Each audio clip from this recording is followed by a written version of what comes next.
Okay, I'm really excited about today's topic. When Kevin and I were talking about fundraising and what lessons could be learned for the tech world, but I would say really any world, your personal life, your professional life, no matter what industry you're in, relationships really matter. And today's lesson, the aim and the goal here is to learn some strategies and tools from the fundraising world to bring that into whatever field you're in and to help you sort of create some method out of the madness, and so that you don't have madness and you're able to stay in touch with people that you want to stay in touch with. Okay, we're going to use a pipeline. Pipeline is not a dirty word. You may have heard that often in sales places. I'm working on a lot of content now in my work with sales. Pipeline is just it's a container. It's a way to keep track of things. It's not a dirty word. It's a tool. It's helpful. It can be your best friend. You don't have to call it a pipeline, but at the end of the day, whatever you're doing, you're going to have a way to keep all of your contacts together. You could even argue that your phone or one of your social media platforms is a pipeline. That's the language that we're going to use today, and then you could translate it or reframe it in whatever language makes you feel good. But pipeline in general is a very helpful tool. Okay, so helpful and so not terrifying that we have a pipeline party slide. When you think about if you've set a goal for yourself that you want to go ahead and maintain relationships with people, who are those people? And I just made a list here of different types of people you may want to stay in touch with: former colleagues, classmates, funders, acquaintances, any derivatives of the above. Maybe you have a family connection. Who are people that you think could be interesting, or could be helpful, or you could be helpful to them, or whatever it is? Make your list. Just have a brain dump and think about all the people in the world that you've met or want to meet.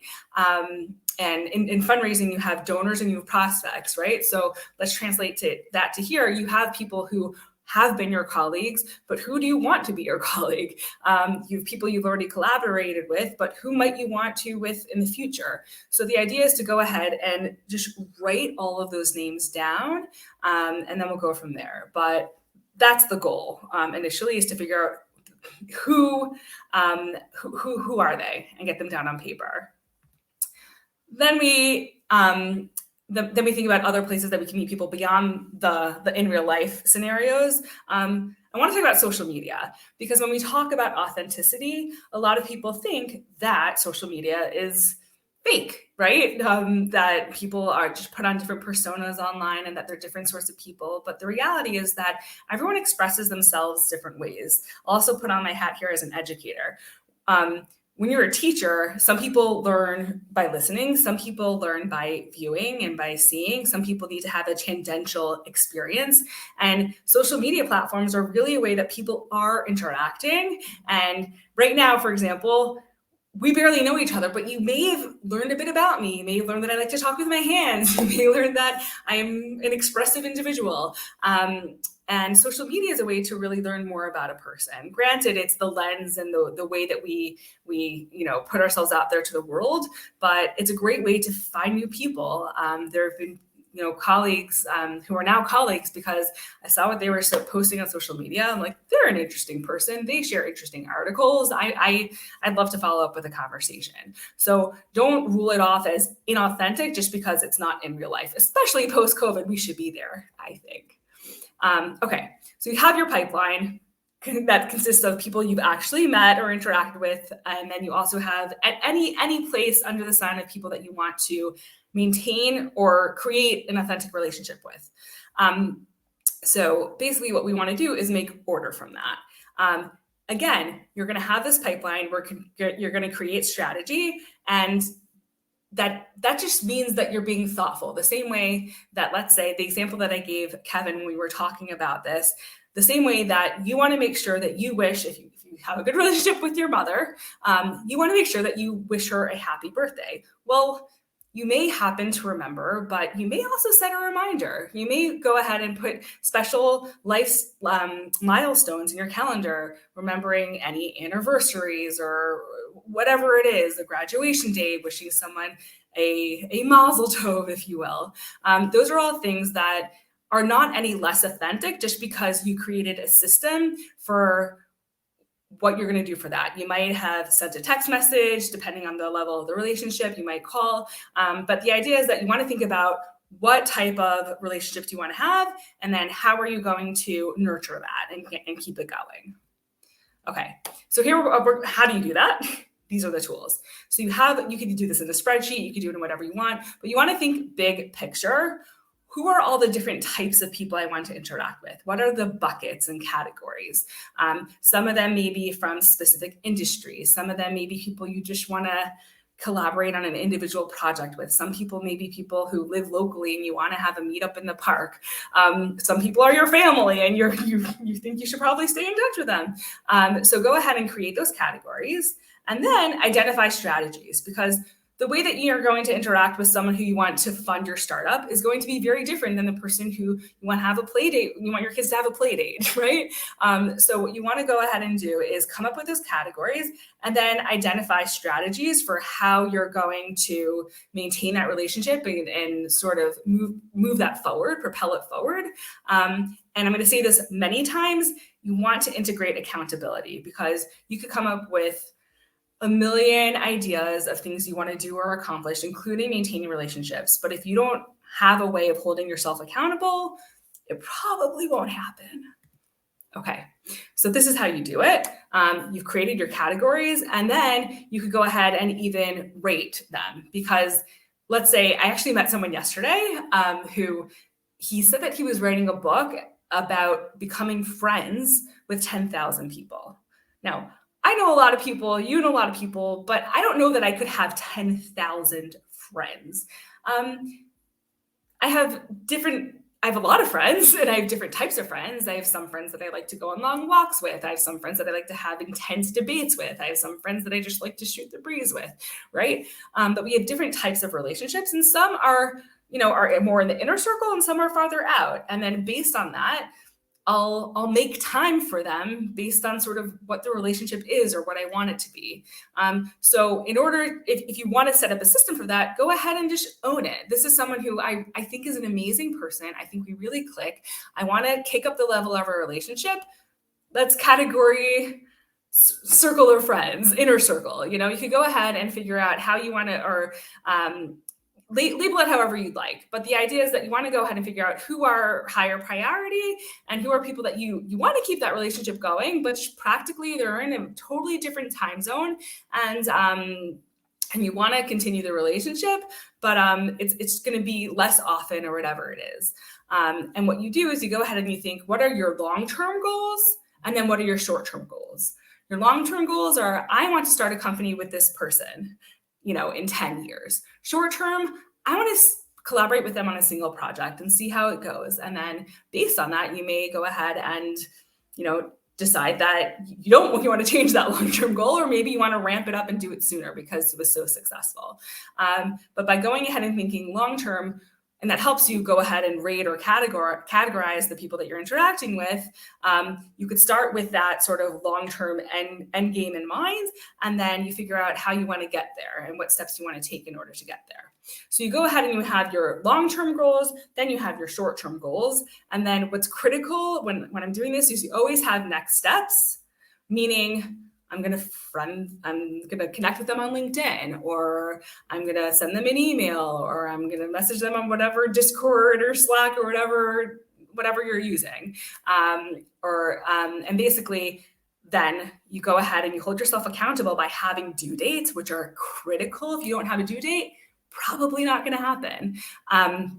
And then you figure out what's the next step after that, so that you ensure that you're going ahead and making step by step progress to move that relationship forward. And the way I think about this also is when I was working on my dissertation, I had this 5-year goal. I wanted to finish within 5 years or less. That was my I felt strongly that I did not want it to drag on for, 10 years or even longer, as a number of my colleagues had experienced. And I just decided I'm going to make some progress every day, even if it's just asking a place that I wanted to study to send an email and asking them if I could come ahead and study their campus. Or I'm going to send an email to my professor, or I'm going to go ahead and spend 5 minutes editing this, one page of the dissertation. I knew that if I'm making a step, I'm making progress and I'm going to get there. And so too, with anything in life, but also in this, if you go ahead and create some next step, even if it's just sending them an article that's interesting, or sending them a text saying like happy holidays during the holiday season, that matters. So just keep on creating those next steps, even if that next step is farther away, if they're a person that you don't want to have this intense relationship with. If you just, your next step is that by Thanksgiving, what are we in now? We're in March. You want to make sure that you've wished them a happy Thanksgiving. Sorry to everyone who's not in America. I could think of a better example, but you understand the gist of what I'm saying. You need to have next steps. You need to have long-term and short-term goals and a due date. And then you could always just refresh and see any due dates that you missed and make sure that you go ahead and do that. Okay. To everything, there's a season. It's on theme with this evening, with this or daytime event, wherever you are. Basically, depending on the type of the relationship, there's certain check-ins that you may want to just put into your calendar. There's an annual, it may only be annually. You may have someone who you don't want that to be totally off the radar. There was something about them that you really valued. You still want them to know that you value them as a person. And once a year, you go ahead and somehow communicate with them so that they know that. So one thing that I do, there's a Jewish holiday of Purim that just passed. And this is something that I just came up with, but I really like it. I make a donation to feed people who cannot afford food on this holiday.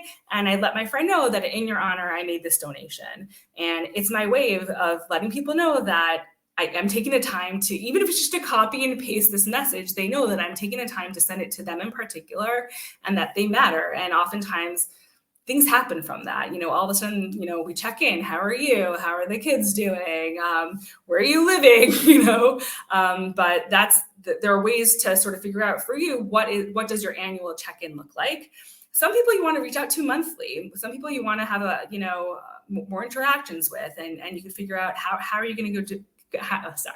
How are you going to do that? Will it be a phone call? Would it be sending a message? Would it be a coffee? Would it be a Zoom? Whatever it is, figuring out a way to maintain what that might look like. And then if it's weekly, that could also look different.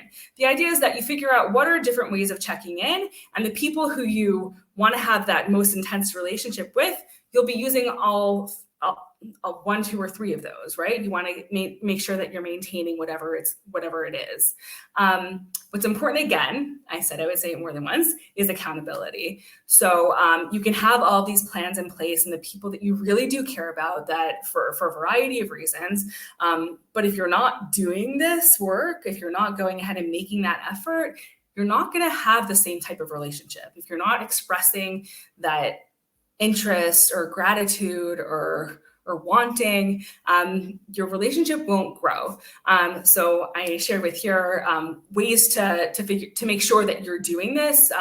One, you could do it on your own, and if that works. You could have an accountability buddy, just checking in, saying, sort of what progress have you made or what's on your plate, whatever it is. This is something that happens in most workplaces. This is certainly something that happens in fundraising. You look at our sales, you look at your pipeline and figure out, we want to land this university as a client. Well, I spoke to this person and that person. Next step is to go ahead and share with them this case study. That's what might happen in sales. And when it comes to fundraising, it may be, well, we went out for lunch, but I promised them that I would, give them the information about this theater, whatever it is. So going ahead and making sure that you're brainstorming and thinking through with someone else, that may be a good idea. You could go the tech route. That would be an appropriate venue for this setting. Going ahead and setting reminders, and when you see that red flash that you failed, maybe that would inspire you to go ahead and make sure that you're following through on what you had and wanted to do.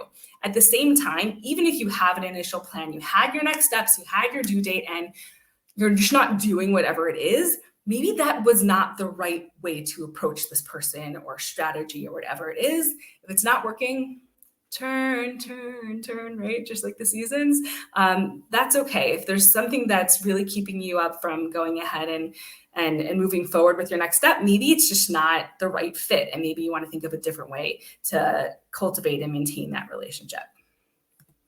Okay. The big question is, how is this authentic, right? I've just told you, make a spreadsheet, come up with strategy, categorize, next steps, accountability, due date, tech things. I think, it's as authentic as anything that we do where we use some other type of tool, right? Back in the day, I still get these reminders with these birthday reminders. So some of social media platforms have changed that. And the question now is, that's a great example, actually. I have a reminder for people's birthdays. I no longer need to go ahead and make sure it's in my calendar if I'm on that social platform on a daily basis. But there's some people where I'll write on their wall because I know it means a lot to them to write on their wall. There's some people who I'll private message them because I know that means a lot more to them.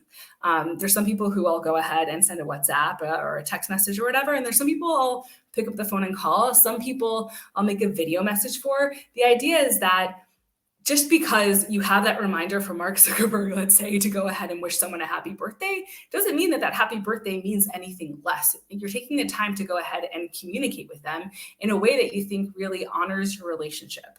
So own that. That's okay. Caring about people and using technology to accomplish things that you want to accomplish is a good thing. We use it to keep us safe on the internet. We use it, we use technology in so many ways. Why not to cultivate relationships with people who we care about? Okay, that's a wrap, friends, because we're friends now. Maintaining relationships is like any goal. Create your accountability system. Go ahead and continue the conversation and just make sure that you have a way to make sure that the conversations and relationships and those milestones are sort of celebrated. You got this. So that is my short-term presentation. I'm very much so happy to answer any and all questions you might have, and I'm hoping that you have them.